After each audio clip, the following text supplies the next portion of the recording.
Hello and welcome to the Be Glad movement. My name's Pollyanna and I'm on a mission to bring you as many stories as possible of good coming out of bad and reasons to be glad.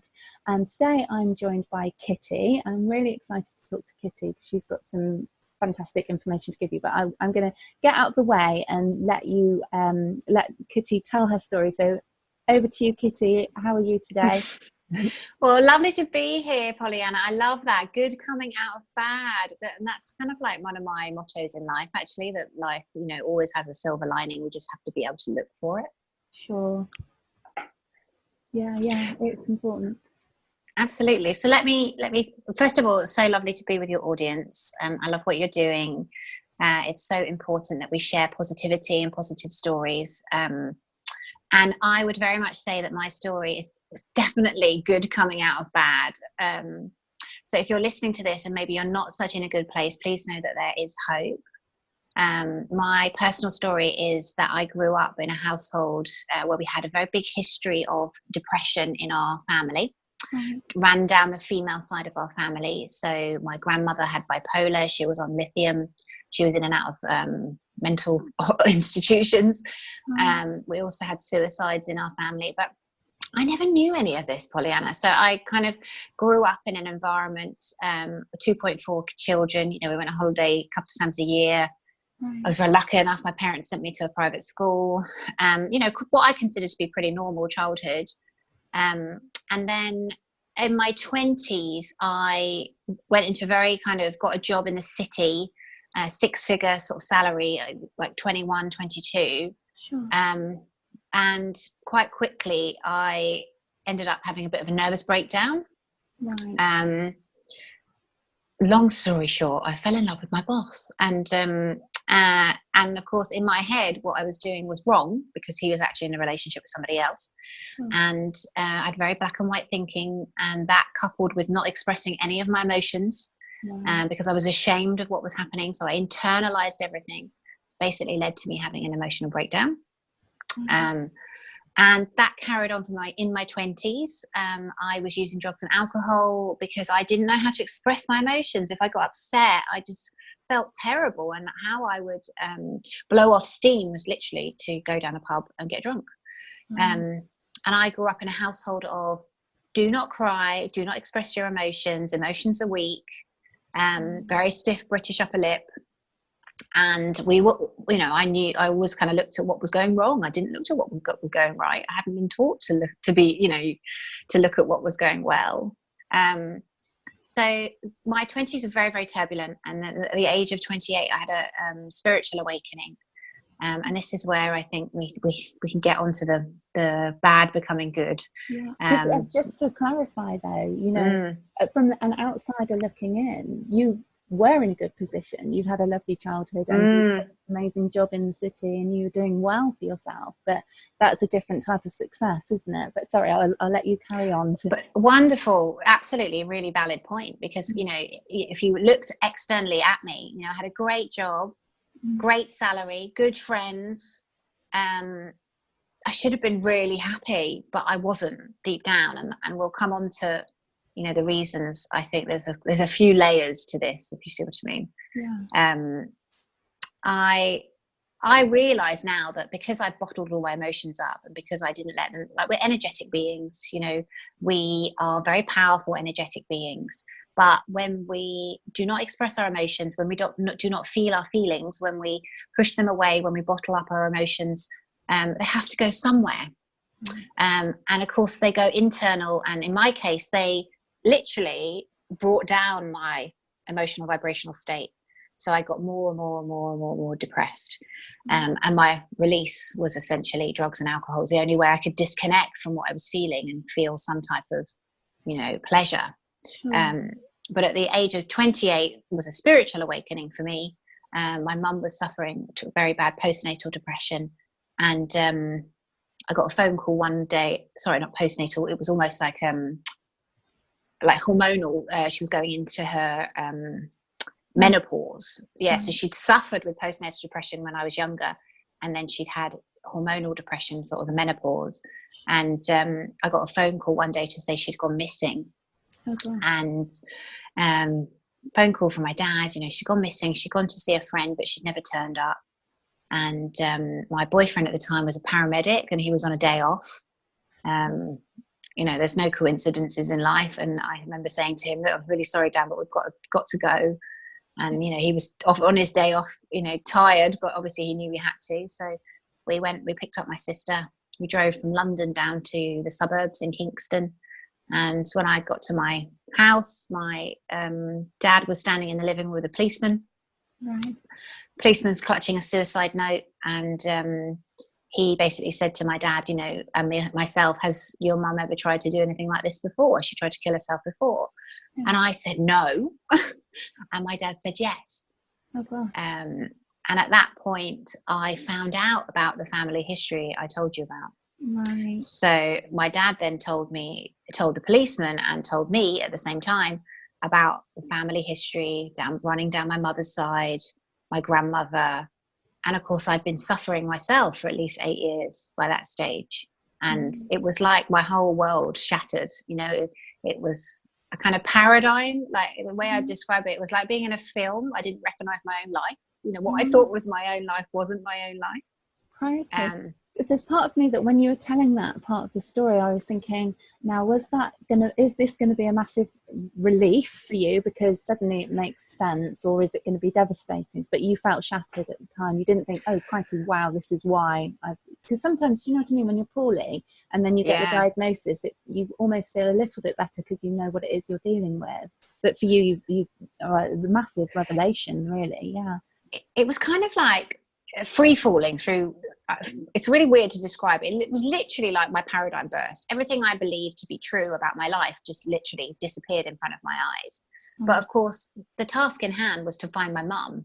So I really couldn't even process what was happening because my brain's going, oh my God, I never knew any of this stuff. But at the same time, I'm like, well, where's my mum? She's vanished. She's disappeared. Yeah. So, you know, this is the benefit of hindsight of now putting all this stuff together. But we went to look for her, and the sort of spiritual awakening was the fact that we went to look for her, and there's a huge expanse of woods at the back of my parents' house, and you can turn left and you can turn right. And you know, my sister was saying, well, where do we go? You know, we knew she'd gone somewhere. She hadn't got to where she's supposed to go. We knew she was in the woods somewhere. And at that point, Polly, I got a voice in my head basically say to me, turn right. Right. And my sister said, and I said, I'm being told to turn right. And my sister said, well, how do you know we turn right? And I was like, I don't know, I'm just being told to, you know. Yeah. And the voice guided me basically to where my mum had taken an overdose. Oh my goodness. I'm feeling all shivery as you're saying this. I can feel all my skin tingling. Yeah, sorry. No, not at all. I've got the tingles too. And I think this is where the good, well, we'll get on to the good that comes out of the bad. But, you know, luckily for me, she hadn't fallen in water. She had overdosed, but she could have fallen in the river and then she would have died. But she was okay. My boyfriend at the time gave her the sternum rub. I ran for the ambulance, and I remember running. I smoked, I drank, I was overweight, I was miserable, I was unhappy. But I remember having a conversation with whoever had just spoken to me, and whoever was up there, that I would not only if they helped my mum, I'd help other people, and I'd help myself, and I'd get myself out of this situation, and I'd turn my life around. And you know, I'm pleased to report that my mum was okay. She came round and she kind of, you know, started to piece her life together through CBT, through counselling. But that effect had a massive impact on me. You know, how was somebody communicating with me? What was happening? And it woke me up. You know, I was living quite a hedonistic lifestyle, unhappy hedonistic lifestyle. But I then went down a very big personal development and spiritual rabbit hole. Right. And, you know, it's led me to the work that I now do today, which is obviously basically, it's almost like my whole life experience. I've lived through chronic depression and anxiety and nervous breakdown, and I've now taken my life to, you know, I feel very blessed to be doing what I do. I teach others about how to find their purpose. Yeah. Call myself a Dharma coach. And actually, it's almost like my whole life has sort of led me to this point. Right. And I now teach others that, you know, you may be going through that dark period of your life now, But when as you work through it, you will know the good that comes out of it. So for me now, because I've been there, I know how to take somebody from that place. I know how to turn them around. I know how they're feeling. I know I can have empathy for them because I've been there. Literally, it was floating out of my body at times. But it gives me a real insight how to help others. Yeah. And quite often what can happen is, I believe anyway, this is my kind of synopsis, having gone through this myself, but when we're depressed, we're out of alignment with ourselves. Mm-hmm. We're not the person that we wanted to be.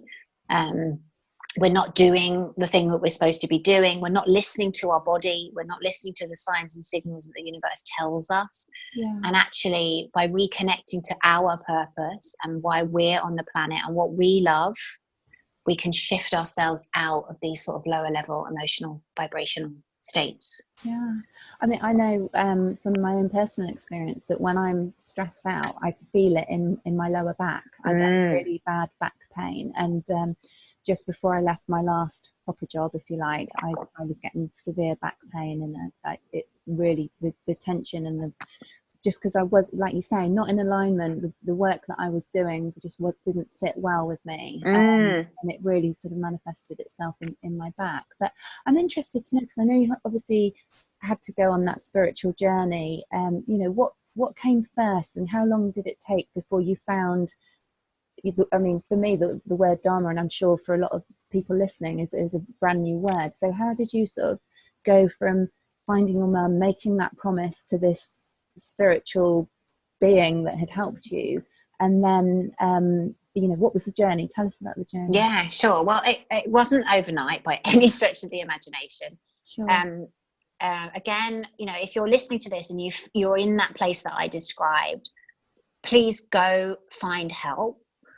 Go talk to somebody, go find a community. Please know that there is there's always a way out of this. For me, my environment was very I'd built an environment of work hard, play hard. So everybody I knew was going out and doing drugs or drinking, and that was all I knew. I didn't know anybody who did anything else. And the first thing I had to do was shift my environment. We were a product of our environments. So I started to sort of hang out with people that didn't drink all the time at weekends, and I started to go to personal development seminars. I started to read books. I started to read, the classic Louise Hay's. I had counselling. I started to sort of climb out of the hole, actually. And gratitude was something that was taught to me. I know it's something that you're very a real advocate of, and I'm totally with you. And I would say used a kind of gratitude ladder to climb my way out of what was happening. I had conditioned, I think growing up in a household that has family that are very depressed, that my family had a way of looking at life, what was always going wrong, what was wrong with life, and the gratitude process that I started to learn and adopt, I did on a daily basis, and slowly but surely it shifts you. Right. So there's incremental things that you can do. Look at your environment, look at who you're hanging around with. Are they positive? Are they negative? Do they bring you down? Are they a good influence? If they're drinking and doing all sorts of things, you are a product of your environment. Yeah.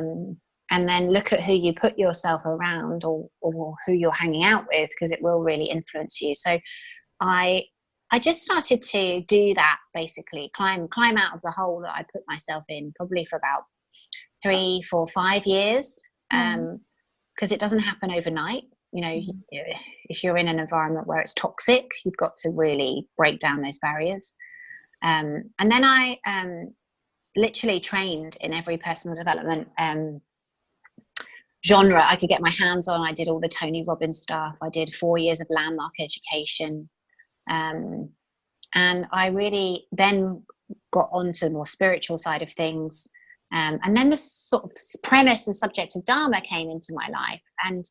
And for those listening, the word Dharma is a word used in 18 different Indian languages. And it essentially means the path of right action for the individual and for humanity. So again, what if we break that down, you know, what they talk about in the Dharmic texts is that there's 7.5 billion people on the planet, but there's only one you, and all of us are completely unique. And actually our job when we come to Earth is to find and uncover what it is that we love, what it is that we are uniquely good at, go towards that, and then help and serve other people with that skill and gift.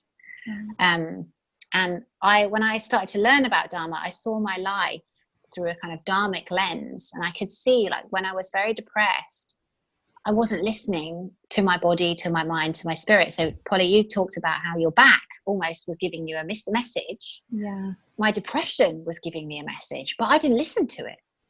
You know, once you understand the concept of Dharma, messages come in 4 gateways: your mind, your body. So you described how you got back pain. That is coming from the body. Your spirit and your emotions. And of course, I wasn't processing my emotions. I wasn't. So when I started to understand the concept of Dharma, I literally looked at my whole life and thought, oh my God, I get it. I get how this works. And we have an internal sat nav, and we have an internal compass, but none of us have been taught how to follow it. No. So my work now is to show people how to basically not only find and follow their purpose and create their dream life, but help and serve other people, which we so need, because obviously the place that the planet's in at the moment, you know, it really needs everybody to own their part in healing the planet. Yeah, that's such an important message for the here and now, definitely. I'm really interested because I know you run courses, so I mean, tell us a little bit about that. I'd love to know. So say if me or one of the listeners wanted to come along to one of your courses, tell us about it. How long is it? What happens? You know. Oh, thank you. Well, it's called Do Your Dharma. And to be honest, I created it because I wish it would have been available 10 years ago, you know, when I was suffering. But it's for anybody who feels a bit stuck. So it, you know, it could be someone like I described, like myself, anxious and depressed, but it could be someone who feels a little bit frustrated in their life, and they want to go to the next level, and they don't know how to do that.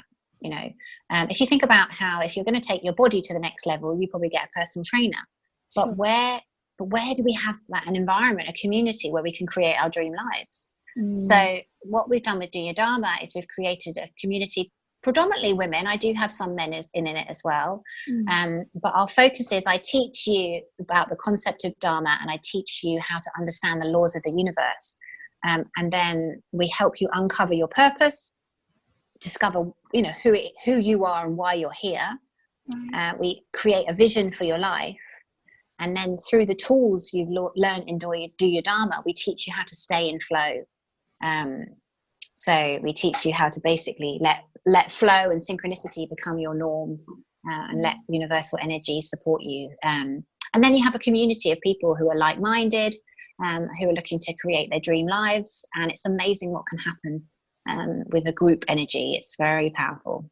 Yeah, I must admit, I've become a lot more aware of my own learning style, and I prefer to be in a group setting with other people, and I definitely feed off of other people's energy as well, which doesn't bode well for a military wife that ends up on her own a lot of the time, but it's one of those things that I've become a lot more conscious of. One of the things that sort of springs to mind for me, I know that I'm very aware that I should be doing a little bit more art and design, because I do. You talked about flow just then. I know that when I'm painting, I am in my element and I love doing that. But there are so many things that I want to do. And I almost imagine that there are other things I don't even know about that I also would probably really love doing too. How do you, I guess, I don't know, I won't say I guess, I'll let you tell me. How do you let someone sort of work through that? Because I imagine it might make some people anxious. Well, I'm doing this and I know I like that, but what if I should be doing something completely different and I just don't know it yet? How do you help someone like that? Well, the first thing that we do is we take you through a process to understand yourself at a deeper level. Right. So because I think a lot of us have been taught that we should be good at everything. Yeah. And actually what we do is we really hone in on what your genius zone is. Okay. So when you get really clear on your genius zone and where you should be working and how you should be operating, the vision becomes so much clearer. Right. So it kind of knocks out all the maybes, and you get really clear on the, that's, so for example, with me, I love to do this, I love to sort of connect and meet people. And I now have designed all my businesses around all the bits that are in my genius zone. So I now just do the bits that I really, really enjoy, and then I outsource the rest. But all of that is like a process that you have to go through. So you kind of, when you come onto the course, the first 2 weeks, we really hone you down on what it is that you're uniquely gifted in and you're really passionate about. And then from that, it's kind of a natural evolution that you create the vision that you're going to be stepping into. Yeah. And I love that word evolution as well, because I think we live in a society now where we expect a quick fix, or we expect instant gratification. And I personally, going back to another creative thing, actually, my husband bought me an upholstery course for a week, and it was brilliant because I'd had this little chair that I'd wanted to be re-upholstered for ages, and of course I could have paid for someone to do it, but the process of me actually doing it, that I had to strip it back, that I had to build up each layer and look at it at each level, and I appreciate that chair so much more now than I probably would have if I had handed it over to somebody else to do for me, so that process, trusting the process and going through each element gives you a lot more satisfaction in the long run, doesn't it? I love that analogy, because I think you get deeper connected to yourself, so you get yourself at a deeper level, and it enables you then to go forward with more insight, because you have I'll give you an example. One of the girls who did my course, she just she's a natural empath, but she'd never understood what an empath was, and she picked up otherbody's feelings and emotions, and the process we took her through, she suddenly started to realize all this stuff and why. And of course, once you get the insight, what I always say, Polly, is our course shifts your consciousness. You come in at one consciousness level and you come out at another consciousness level. It's kind of like a sort of learning curve like that. So it's fascinating to watch people pop up, and they, and once they do that, they just have so much more insight into their own lives and how they can, take that forward. Yeah, fantastic. I'm conscious of your Kitty Talks banner in the background. Yeah, and we must talk about that, because this is another thread of all the different wonderful things that you do. Your podcast. Tell us a bit about the podcast and the kind of people that you interview on there. Well, my podcast is a really good example of listening to my inner voice and doing my Dharma. I, for a long time, didn't listen to the signals, as we talked about in this interview, and I had a messy business partnership split because I wasn't listening to the signals. And when I came out, I decided, you know what, I'm going to listen to my inner voice, and I'm not going to do things because I think society wants me to, or I think I should do them. I'm finally going to do what I want to do.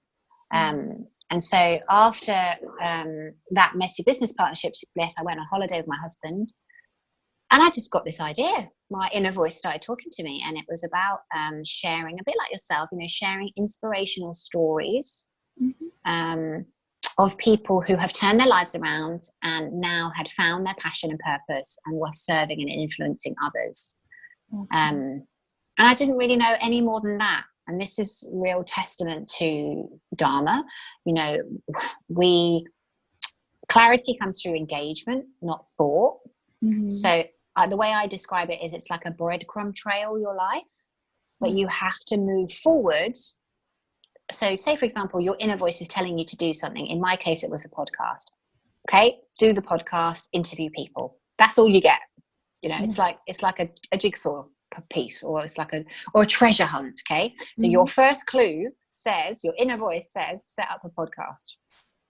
So you go and you set up a podcast and you interview people, and then your second clue appears, and the second clue, so it became then obvious. What inner voice said, now write a find and follow your purpose course. That became obvious. Every time I was interviewing somebody, that's what I was getting. And then, of course, I went, no way.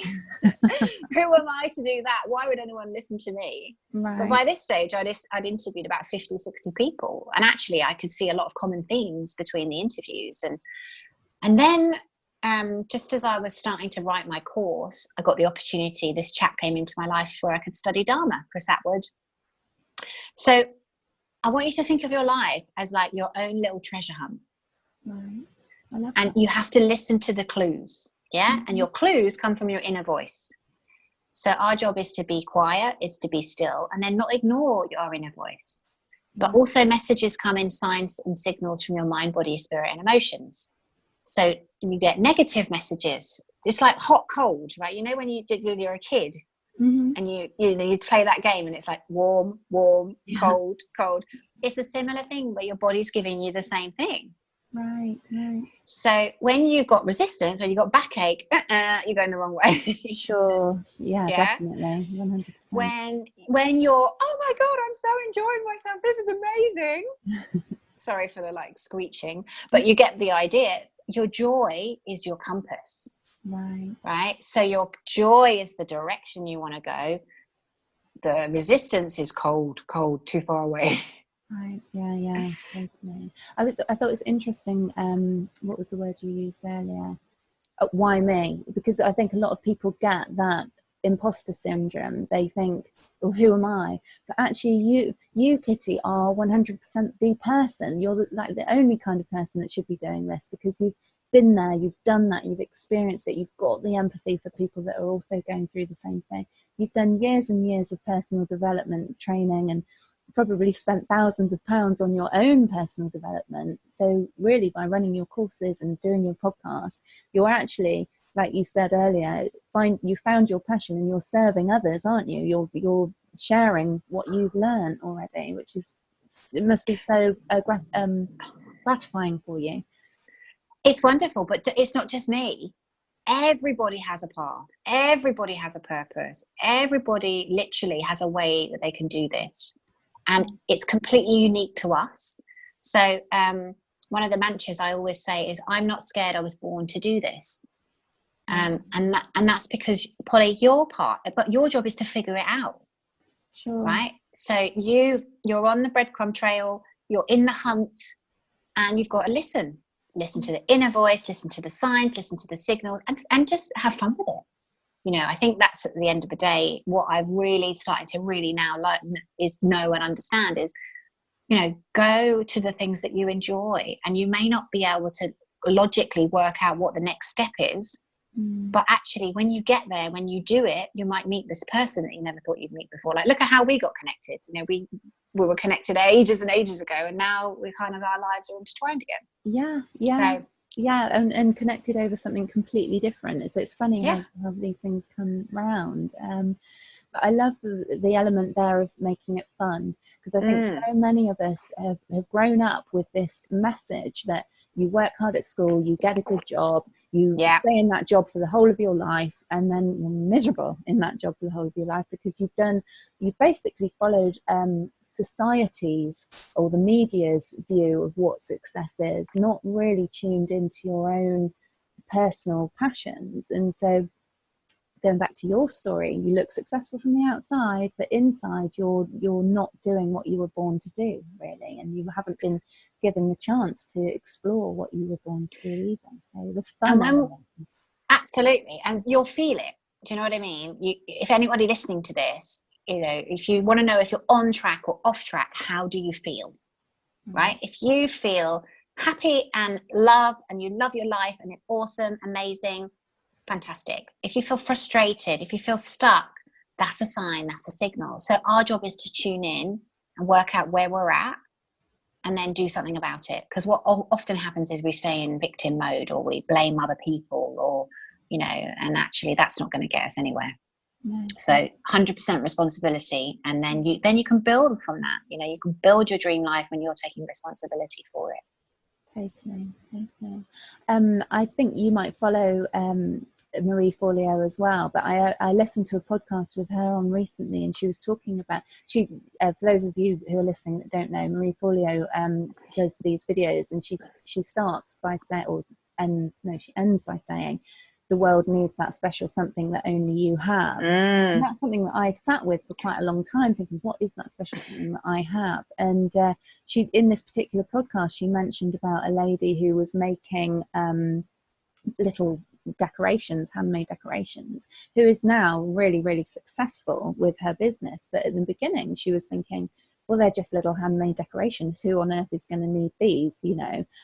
But people do want them. And I think we can almost put our dreams on hold because we think, okay, well, I'm into this, and it could be, I don't know, making pies or whatever.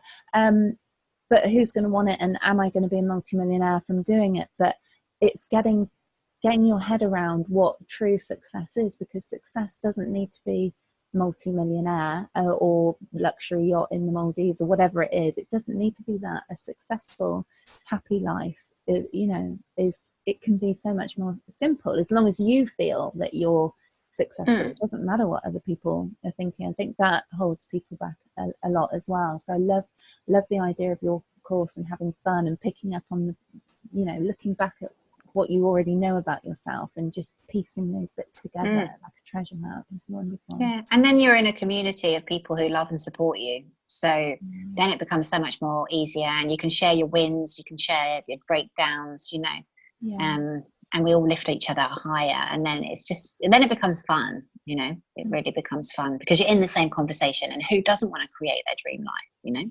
Sure. Yeah, exactly. And so usually I ask towards the end of a chat, you know, what would your advice be to somebody who's going through similar to what you went through? But we've kind of already covered that, haven't we? You know, get your community, go and look at Kitty Talk. Is all the Dharma information on kittytalks.com as well, or is that a separate website? I'll share all the links afterwards. Yeah, thank you. Well, first of all, come and join our free Facebook community, because that's a really empowering, positive place to be. And then the website is kittytalks.com, and then Do Your Dharma is doyourdharma.co.uk. Okay. But you know, if people are interested in the work that I do, listen to the podcast. It's free. You'll get the idea. You'll get the gist. I teach at the beginning and the end of the podcast to point the things out that, you know, where this person's been successful and how. And then we have a free Facebook community. We're just about to do a free challenge, which is all about following your highest excitement. And again, we just get great results from that when people focus on what they love. It's so basic and so simple, but it can be, you know, had one client or one girl manifest £10,000 with a new client just because she decided just to, you know, throw out what she thought she should be doing and do the things that she loved. Awesome. Yeah, so it's good. It's good fun. Very, very cool. Well, Kitty, thank you so much for taking the time to talk to me today. I really, really appreciate it. I'm looking forward to sharing this video, and I'll share all the links below. But thank you so much. I really appreciate it. No, not at all. It's been a pleasure, and I love what you're doing. So, yes, turning bad into good. There's always, I think, one more thing I'd love to say is, I think, you know, if you're going through a bad patch, you know, if you can shift your mindset to sort of say, what have I learned through this bad patch? What have the positives been? You won't even look for them because you'll probably be in a bad, you know, lower place. But actually, if you start to shift and say, what did I learn? You know, my mum had a relapse recently of depression, and it was very difficult. And you know, and I looked at what the good was coming out of it. It took a while, but then I could see my family got closer. You know, my dad had grown a lot. He'd expressed his emotions. So there's always good that comes out of bad. We just have to be able to look. Sure. Exercising that muscle of looking for it, definitely. And you can practice that every day. Even down to silly things like getting stuck behind a tractor when you're in a hurry and stuff like that. You can reason it away if you try hard enough.